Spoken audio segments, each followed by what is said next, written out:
మనిషి అంతరిక్షంలో నివాసానికి ప్రయత్నాలు చేస్తున్న రోజులివి. భారత సంతతికి చెందిన సునీత విలియమ్స్ రోదసిలో ప్రయాణం చేయడానికి రెండవసారి సిద్ధమవుతుంది. పార్టికల్ ఫిజిక్స్, కణభౌతిక శాస్త్రం ద్వారా సృష్టి మూలాల్ని కనుగొనడానికి ప్రయత్నాలు జరుగుతున్నాయి.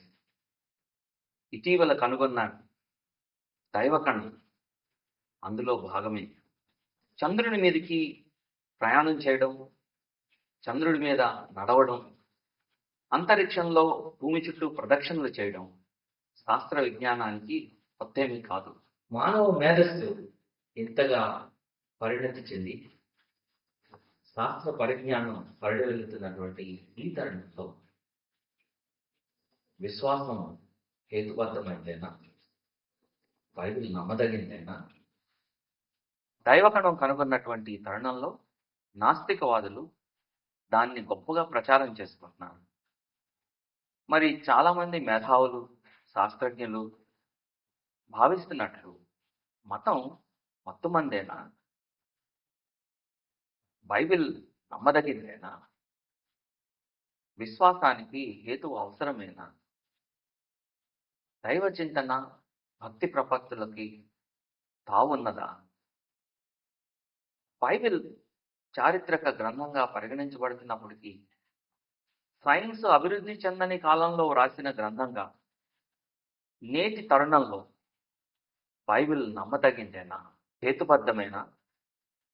సైన్స్తో ఏకీభవిస్తూ ఒక ఆలోచనాత్మకమైన, ఒక ఆధ్యాత్మిక చింతన కలిగించేటువంటి పుస్తకంగా దాన్ని మనం భావించవచ్చా? లేక బైబిల్ హేతుబద్ధమైందా?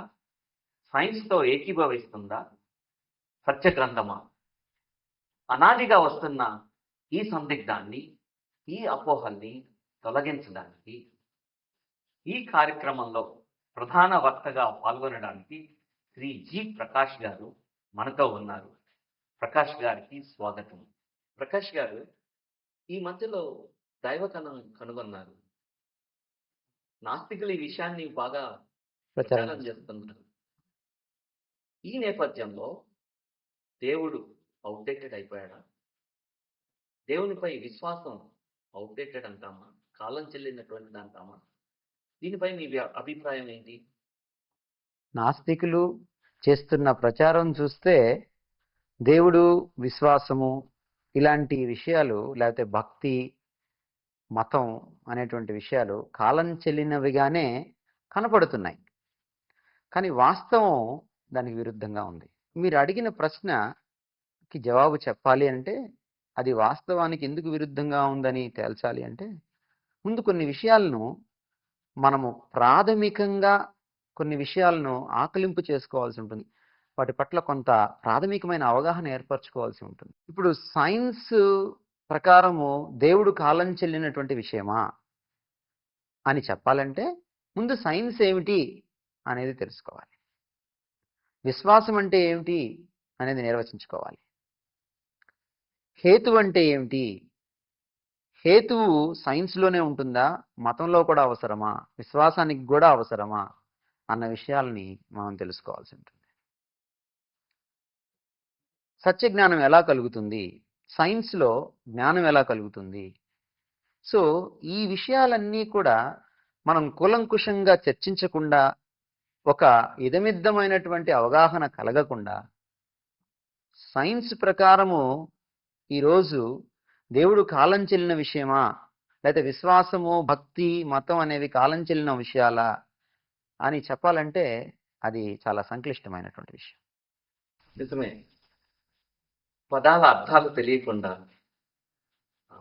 పొట్టిగా మాట్లాడే కంటే బహుశా ఈ యొక్క చర్చా కార్యక్రమంలో ముందుగా కొన్ని విషయాలపైన ఒక ఖచ్చితమైన అభిప్రాయానికి వచ్చినప్పుడు ఒక అర్థవంతమైన చర్చ కొనసాగుతుందని నేను భావిస్తున్నాను. అవునండి, అవును. సైన్స్ అంటే దాన్ని ఎలా నిర్వచించాలి? సైన్స్ యొక్క అర్థం ఏంటి? సైన్స్ పట్ల మనం కలిగి ఉండాల్సినటువంటి అవగాహన ఏంటి అనే విషయాల్ని మీరు తెలియజేస్తే చాలా బాగుంటుంది. మంచిదండి, చాలా మంచి ప్రశ్న. అది చాలా ప్రాథమికమైన ప్రశ్న కూడా. ఈరోజు సైన్స్ పేరిట చాలా మంది టీవీల్లోకి వచ్చి మాట్లాడుతున్నారు, న్యూస్ పేపర్లో మాట్లాడుతున్నారు, పబ్లిక్లో చాలా మాట్లాడుతూ ఉన్నారు. కానీ మన పాఠ్య పుస్తకాల్లో కానీ మన విశ్వవిద్యాలయాల్లో కానీ అది స్కూల్ కానీ కాలేజ్ కానీ ఏ స్థాయిలో కూడా మన విద్యా విషయక పాఠ్య పుస్తకాల్లో సైన్స్ అంటే ఏమిటో ఒక నిర్వచనం ఇంతవరకు మనం ఎక్కడ చూడం. మీరు 1వ తరగతి నుంచి పీజీ దాకా పిహెచ్డి దాకా తీసుకున్నప్పటికీ కూడా. సో ఇది చాలా ప్రాథమికమైంది. సైన్స్ అంటే ఏమిటో తెలియకుండానే సైన్స్ పేరిట మరొకరిని విమర్శించడం, లేకపోతే మరొకరి విశ్వాసాలను విమర్శించడం, మరొకరి అభిప్రాయాల్ని మరి కొలవడం అనేది సరైంది కాదు. ఒక విషయాన్ని నేను ఉపయోగిస్తున్నాను అంటే, లేదా ఒక కొలమానాన్ని నేను మొదట ఉపయోగిస్తున్నాను అంటే, లేదా ఒక విషయం మీద నేను ఆధారపడుతున్నాను అంటే ముందు ఆ విషయాన్ని తెలుసుకోవాలి. సో ఈరోజు మనము సైన్స్కి మత విశ్వాసానికి విరుద్ధత ఉందా, లేకపోతే సంబంధం ఉందా, రెండు సమ్మతిస్తాయా ఒకదానితో ఒకటని మనం చర్చ చేసుకున్నప్పుడు ప్రాథమికమైన ప్రశ్న సైన్స్ అంటే ఏమిటి అనేది తప్పకుండా చేయాలి. మీరు మంచి ప్రశ్న అడిగారు. సైన్స్ను నిర్వచించక మునుపు మనం ఒక విషయాన్ని చెప్పుకోవాలి. ఏమిటంటే అసలు సైన్స్ అనే నిర్వచనము సైన్స్ పరిధిలోకి రాదు. ఇది చాలా ఆశ్చర్యకరమైన విషయం. నేను చాలా కాలం క్రితం, ఒక దశాబ్దం క్రితమే ఆక్స్ఫర్డ్ డిక్షనరీ ఆఫ్ సైన్స్ కొన్నాను. Oxford dictionary of science international standard ఉన్నటువంటి ఒక నిఘంటు. అది సైన్స్కి సంబంధించిన అనేకమైన పదాలు అందులో ఉన్నాయి. వాటి నిర్వచనాలు, వాటి సూత్రాలు, నియమాలు, వాటికి సంబంధించిన వివరణ అందులో ఉంది. ఆ పుస్తకం కొన్న తర్వాత నేను నా ఆసక్తి కొద్దీ, అలవాటు కొద్దీ పుస్తకాన్ని తిరిగేస్తూ ఆ నిఘంటువులో సైన్స్ అనే పదానికి అర్థం ఉందేమో చూడడానికి ప్రయత్నం చేశాను. ప్రయత్నం చేస్తే ఆశ్చర్యకరమైనటువంటి విషయం ఏంటంటే ఆ టోటల్ డిక్షనరీలో, ఆ నిఘంటువు మొత్తంలో ఎక్కడా కూడా సైన్స్ అనే పదము లేదు, దాని వివరణ లేదు. ఒక అట్ట మీద తప్ప, టైటిల్లో తప్ప. అంటే ఎందుకు అని ఆలోచన చేస్తే మనకు అర్థమయ్యే విషయం ఏంటంటే సైన్స్ యొక్క నిర్వచనం సైన్స్ పరిధిలో లేదు. మరి దేని పరిధి కిందకు వస్తుంది? సైన్స్ని ఎవరు నిర్వచిస్తారు, సైన్స్ని ఎవరు విశ్లేషిస్తారు అంటే అది ఫిలాసఫీ అనేటువంటి అకాడమిక్ డిసిప్లిన్, ఒక విద్యా విషయం కిందకి వస్తుంది అది. అందుకనే మనకి పాశ్చాత్య దేశాల్లో, లేకపోతే అభివృద్ధి చెందిన దేశాల్లో ఈరోజు విశ్వవిద్యాలయాల్లో ఒక ప్రధానమైనటువంటి విద్యా విషయం, లేకపోతే ఒక అకాడమిక్ డిసిప్లిన్ ఏంటంటే ఫిలాసఫీ ఆఫ్ సైన్స్. అందుకనే చూడండి, మనము ఏ సబ్జెక్ట్లో, అది ఇంగ్లీష్లో కానీ, సోషల్లో కానీ, లేకపోతే కామర్స్లో కానీ, లేకపోతే మ్యాథ్స్లో కానీ, లేకపోతే బయాలజీలో కానీ మనం పిహెచ్డి చేసేటప్పుడు వాళ్ళకి ఇచ్చే పట్టాని ఏమంటాము? డాక్టర్ ఆఫ్ ఫిలాసఫీ అంటాము. సో పిహెచ్డి అంటే అర్థం అదే, డాక్టర్ ఆఫ్ ఫిలాసఫీ అంటాం. అంటే ఫిలాసఫీ అంటే ఏంటి? అన్ని సబ్జెక్టులను విశ్లేషించేది ఫిలాసఫీ సబ్జెక్ట్. కాబట్టి సైన్స్ యొక్క నిర్వచనము ఫిలాసఫీ ఆఫ్ సైన్స్ అనేటువంటి డిసిప్లిన్ కిందకి, విద్యా విషయం కిందకి వస్తుందే తప్ప అది సైన్స్ కిందకి రాదు. సో మరి ఏమిటి సైన్స్ అంటే ఏమిటి? Science is an academic discipline that observes and interprets the physical world or universe. అంటే ఈ భౌతిక ప్రపంచాన్ని నిశితంగా పరిశీలిస్తూ దాన్ని ఒక పద్ధతి ప్రకారం అర్థం చేసుకునేటువంటి ఒక విద్యకు సంబంధించినటువంటి అభ్యాసం. అంటే రెండు ప్రధానమైన విషయాలు ఉన్నాయి అందులో. అబ్జర్వ్ చేస్తుంది అంటే ఉన్నదున్నట్టుగా సెన్సరీ పర్సెప్షన్ ద్వారా, అంటే మనకున్నటువంటి పంచేంద్రియాల జ్ఞానం మీద ఆధారపడి ఎలా ఉన్నది ఉన్నట్టుగానే ఎలా ఉందో తెలుసుకుంటుంది అబ్జర్వేషన్ ద్వారా, పరిశీలన ద్వారా. రెండు, దాన్ని ఇంటర్ప్రెట్ చేస్తుంది. ఆ పరిశీలన చేసిన తర్వాత పలానా చోట ఉంది అని అంటే దాన్ని ఇంటర్ప్రెట్ చేస్తుంది. ఇంటర్ప్రెట్ చేయడం అంటే ఎలాగా మనం చెప్పుకోవాలి. ఉదాహరణకి ఒక హత్య జరిగింది అనుకుందాం. హత్య జరిగి కొంతసేపు అయిన తర్వాత, లేకపోతే కొన్ని గంటలు గడిచిన తర్వాత ఫోరెన్సిక్ డిపార్ట్మెంట్ వాళ్ళు, అయితే పోలీసు వారు అక్కడికి వెళ్తారు. ఆ హత్యలో ఆ శవం పడున్న తీరు, లేకపోతే అక్కడున్న పాదముద్రలు, లేకపోతే అక్కడ ఉన్నటువంటి దొరికినటువంటి వెంట్రుకలు, ఇంకేదైనా తదితర విషయాలు, క్లూస్, ఆనవాళ్ళు అంటాం. ఆ ఆనవాళ్ళని చూసినప్పుడు అవి ఎక్కడెక్కడ ఎలా ఉన్నాయి వాటిని చూడడం పరిశీలన. ఆ చూసిన దాన్ని బట్టి ఓహో హత్య ఇలా జరిగిందన్నమాట అని అర్థం చేసుకోవడం ఇంటర్ప్రిటేషన్. హత్య ఒకళ్ళు చేశారా, ఇద్దరు చేశారా? ఇద్దరు చేసినట్టున్నారే. 2 రకాల పాదముద్రలు ఉన్నాయే. 2 రకాల పాదముద్రలు ఉన్నాయని గుర్తించడమేమో పరిశీలన. 2 రకాల పాదముద్రలు ఉన్నాయి కాబట్టి కనీసం ఇద్దరు హత్య చేసి ఉంటారు అని ఒక కంక్లూషన్కి రావడం ఇంటర్ప్రిటేషన్. సో సైన్స్లో జరిగేది ఇదే, అబ్జర్వేషన్, ఇంటర్ప్రిటేషన్, పరిశీలన, దాన్ని అవగాహన చేసుకోవడం. కొన్నిసార్లు అబ్జర్వేషన్ తప్పు అవ్వచ్చు, కొన్నిసార్లు ఇంటర్ప్రిటేషన్ తప్పు అవ్వచ్చు. అప్పుడు సైన్స్లో కూడా తప్పిదాలు జరుగుతాయి. సో ఇదండి మొత్తానికి సైన్స్ అంటే ఇది. సైన్స్ గురించిన కూలంకషమైనటువంటి ఒక సమగ్రమైనటువంటి ఆ, నిర్వచనాన్ని ఇచ్చారు. చాలా సంతోషం.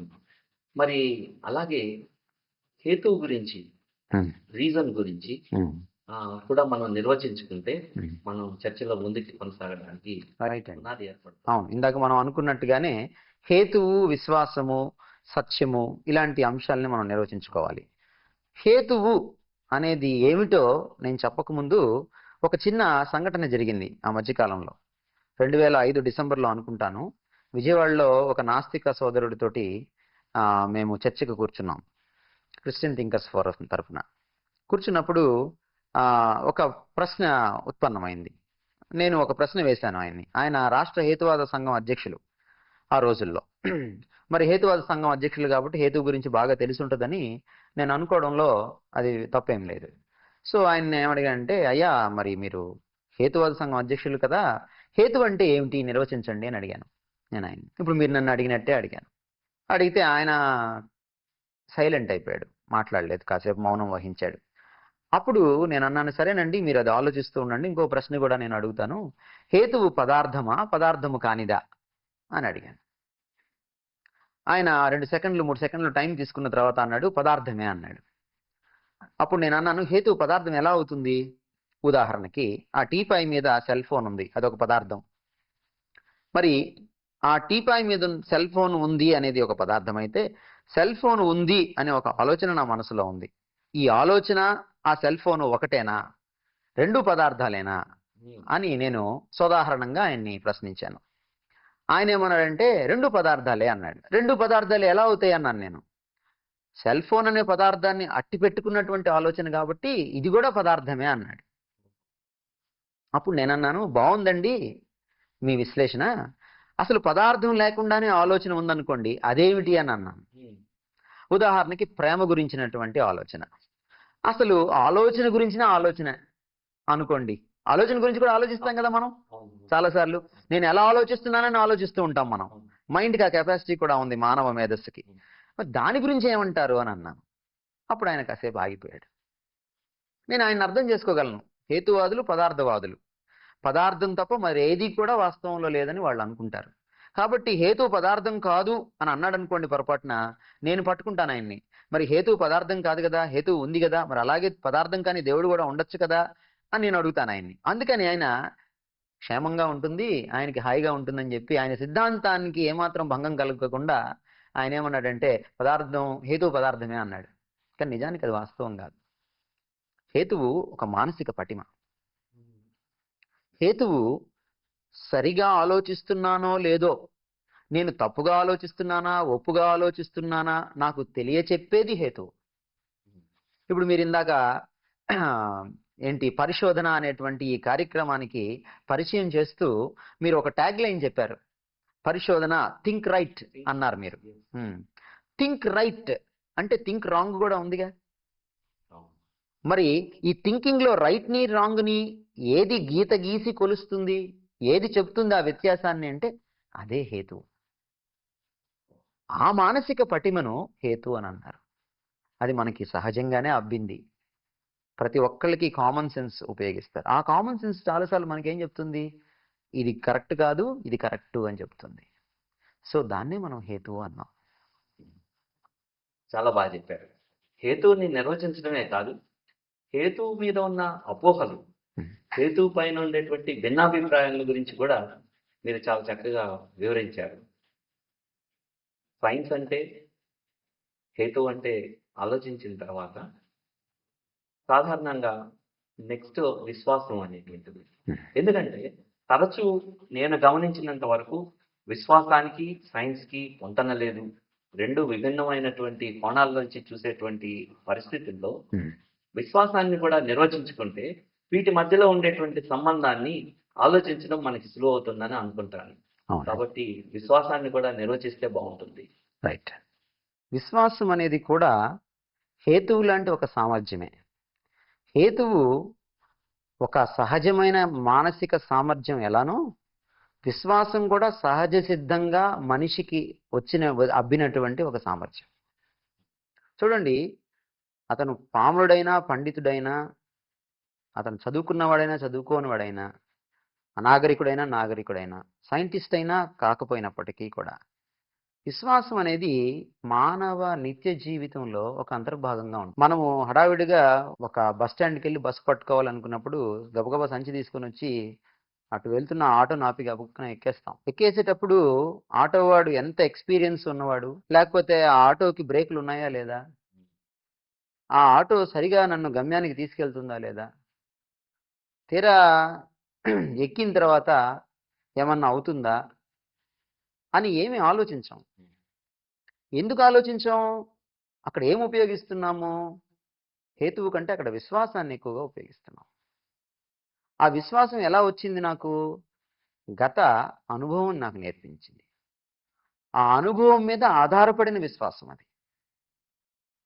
అంటే గతంలో నేను చాలాసార్లు గుంటూరులో సర్వీస్ ఆటో ఎక్కాను. అటుగా వెళ్ళేటువంటి సర్వీస్ ఆటోలు ఎక్కితే బస్ స్టాండ్కి వెళ్తాను.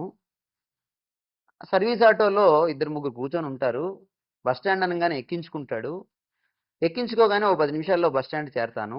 ఈలోపు బస్సు పట్టుకుంటాను. నాకు టైం సరిపోతుంది.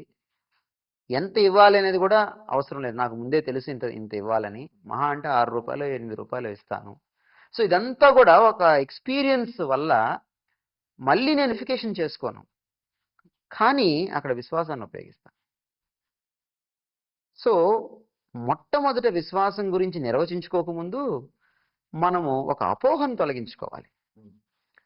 ఈరోజు ప్రాచుర్యంలో ఉన్నటువంటి ఒక అపోహ ఏంటంటే, విశ్వాసం కేవలం మతానికి సంబంధించింది, చూసారా అని చాలా మంది అనుకుంటున్నారు, ప్రచారం చేస్తున్నారు కూడా.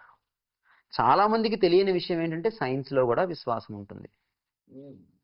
విశ్వాసం మనిషి జీవితంలోనే అంతర్భాగం అని ఇందాక మనం అనుకున్నాం. సైన్స్లో ఎలా ఉంటుంది? ఉదాహరణకి పరమాణువుని ఇంతవరకు ఏ సైంటిస్టు ఏ మానవుడు చూడలేదు. మరి పరమాణువుని ఇంతవరకు చూడకుండా పరమాణువు ఉందని ఎలా తెలుసుకున్నారు? విశ్వాసాన్ని బట్టి తెలుసుకున్నారు. అయితే ఇది మూఢ విశ్వాసం కాదు. కొన్ని రుజువులపైన, హేతువు పైన ఆధారపడినటువంటి విశ్వాసం. అంటే యాటమ్ ఉన్నది అనడానికి చాలా ఆనవాళ్లు, రుజువులు దొరికాయి. ఎన్నో పరిశోధనలు జరిగాయి. ఇన్ని పరిశోధనలు జరిగిన తర్వాత దాన్ని ఆధారం చేసుకుని అవును ఫలానా రకమైనటువంటి పరమాణువు ఉంది అని సైంటిస్ట్ నమ్ముతాడు. ఈవెన్ ఒక సామాన్యుడు కూడా పరమాణువుని ఇంతవరకు చూడలేదు. కానీ హిరోషిమా నాగసాకి అనేటువంటి చరిత్రలో జరిగినటువంటి ఒక దుర్ఘటన మనం తీసుకున్నప్పుడు, పరమాణువుని విచ్ఛిన్నం చేస్తే ఎంతో ఎక్కువ శక్తి పుడుతుంది, లేకపోతే ఒక దేశాన్నో లేక ఒక పెద్ద నగరాన్నో ఒక పెద్ద ప్రాంతాన్నో వినాశనం చేయగలిగినంత శక్తి ఆ విచ్చితిలో పరమాణు విచ్చితిలో పుడుతుందని అర్థమైపోతుంది చూస్తుంటే. పరమాణువుని చూడలేదు, కానీ పరమాణువు యొక్క పర్యవసానాల్ని, ఫలితాలని చూస్తున్నాడు. అంటే ఫలితాలను చూసి పరమాణువు ఉందని అనుకోవడమే నమ్మకం. ఇది హేతుబద్ధమైన నమ్మకం. అలాగే సైన్స్లో కొన్ని ఉన్నాయి. కొన్ని ప్రాథమికమైన విషయాల మీద సైన్స్ ఆధారపడి పనిచేస్తుంది. అసలు ఆ ప్రాథమికమైన విషయాలను తీసివేసామనుకోండి, సైన్స్ ఎప్పటికీ కూడా అది పనిచేయడానికి వీల్లేదు. ఉదాహరణకి కార్యకారక నియమం మీద సైన్స్ పనిచేస్తుంది. కార్యకారక నియమం అంటే ఏమిటి? మొదలు ఉన్నటువంటి ప్రతి సంఘటన వెనక ఒక కారకం ఉంటుంది అని చెప్తుంది కార్యకారక నియమం. లా ఆఫ్ కజాలిటీ అంటాం దాన్ని ఇంగ్లీష్లో. అంటే నిన్న మొన్నటి దాకా లేని విగ్రహము ఈరోజు అక్కడ వెలిసింది అనుకోండి, ఈ విగ్రహాన్ని ఎవరో చేశారు అని అర్థమవుతుంది. నిన్న మొన్నటి దాకా లేనటువంటి ఒక ఫ్లవర్ వాజు సడన్ గా టీపాయ్ మీదకి వచ్చింది అనుకోండి, ఆ ఫ్లవర్ వాజు వెనక ఎవరో కర్త ఉన్నాడు అని మనకు అర్థమవుతుంది.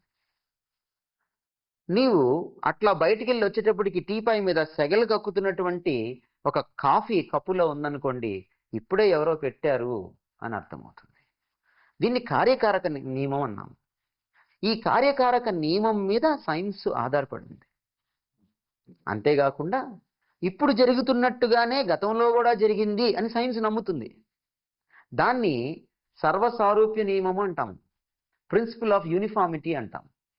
అంటే ఇప్పుడు గాలిలోకి రాయి విసిరేస్తే ఆ రాయి ఎలా కింద పడుతుందో 100 ఏళ్ల క్రితం, 1000 ఏళ్ల క్రితం, 1,00,000 సంవత్సరాల క్రితం కూడా గాలిలోకి రాయిని విసిరేస్తే అదే విధంగా అది భూమి మీద పడుతుంది. భూమి ఇప్పుడు ఎలాంటి అయస్కాంత శక్తి కలిగిందో అప్పుడు కూడా అలాంటి అయస్కాంత శక్తి కలిగింది అని ఇప్పుడు చూస్తున్నటువంటి పరిణామాలను అప్పటికి అప్లై చేసుకుంటారన్నమాట. అంటే ఒకే రకమైనటువంటి ప్రకృతి స్వభావం ఉందని చెబుతుంది ప్రిన్సిపల్ ఆఫ్ యూనిఫార్మిటీ. అంటే ప్రిన్సిపల్ ఆఫ్ యూనిఫార్మిటీ కరెక్ట్ అని ఎలా చెప్పగలవు? లా ఆఫ్ కజాలిటీ కరెక్ట్ అని ఎలా చెప్పగలవు? కార్యకారక నియమము, సర్వసారూప్య నియమము కరెక్ట్ అని ఎలా చెప్పగలవు అని అంటే సైన్స్ నాకు తెలియదు అంటుంది, నేను నమ్ముతాను అంటుంది. అంతకంటే ప్రాథమికంగా ఆలోచిస్తే సైన్స్ ఈ ఇంద్రియ జ్ఞానం మీద ఆధారపడుతుంది. సెన్సరీ పర్సెప్షన్ అంటాం. అంటే కళ్ళు ఫలానా దాన్ని చూపించి అది పచ్చని చెట్టు అని అంటే అది పచ్చేనా, ఎరుపు చెట్ట, పసుపు చెట్ట, నల్ల చెట్ట అని అడగదు. అది పచ్చని చెట్టు అని కళ్ళు చెప్తే పచ్చని చెట్టుగానే తీసుకుంటుంది సైన్స్. అంటే కళ్ళు లేకపోతే ముక్కు లేకపోతే స్పర్శ లేకపోతే చెవులు ఏం చెబితే, ఏ సంకేతాన్ని ఇస్తే ఆ సంకేతాన్ని యథాతథంగా తీసుకుంటుంది, నమ్ముతుంది. అంటే ఇంద్రియ జ్ఞానాన్ని, కార్యకారక నియమాన్ని, సర్వసారూప్య నియమాన్ని సైన్స్ నమ్ముతుంది. నమ్మి దాని మీద ఆధారపడి తదనంతర పరీక్షలు చేస్తుంది, తదనంతర ప్రయోగాలు చేస్తుంది. అంటే సైన్స్లో కూడా విశ్వాసము ఉంది. కాబట్టి విశ్వాసాన్ని కేవలం మతానికే ముడిపెట్టి దాన్ని మూఢ విశ్వాసంగా ముద్ర వేసి ప్రతి విశ్వాసాన్ని గుడ్డి నమ్మకంగా మనము చూపించకూడదు. ఇది ఒక అపోహ, ఇది జరుగుతున్న ఒక తప్పుడు ప్రచారం. కాబట్టి విశ్వాసంలో 2 రకాలైనటువంటి ఉన్నాయి. మనం కాదనట్లేదు, మూఢనమ్మకాలు ఉన్నాయి, మూఢ విశ్వాసం ఉంది. కానీ మంచి విశ్వాసం కూడా ఉంది, సరి అయిన విశ్వాసం కూడా ఉంది. ఆ విశ్వాసము మానవ నిత్య జీవితంలో ప్రాథమికమైంది, తప్పనిసరి అనివార్యమైంది, సైన్స్లో అనివార్యమైంది, మతంలో అనివార్యమైంది. చాలా చక్కని విశ్లేషణ ఇచ్చారు. విశ్వాసము అనేది అది మూఢత కలిగిందా లేక సత్యమైన విశ్వాసమా అనడానికి సైన్సు, మతము అనేవి ప్రాథమిక కావాల్సినవి కాదు. కానీ సైన్స్లో మూఢనమ్మకం ఉండొచ్చు, అలాగే మతంలో మూఢనమ్మకం ఉండొచ్చు.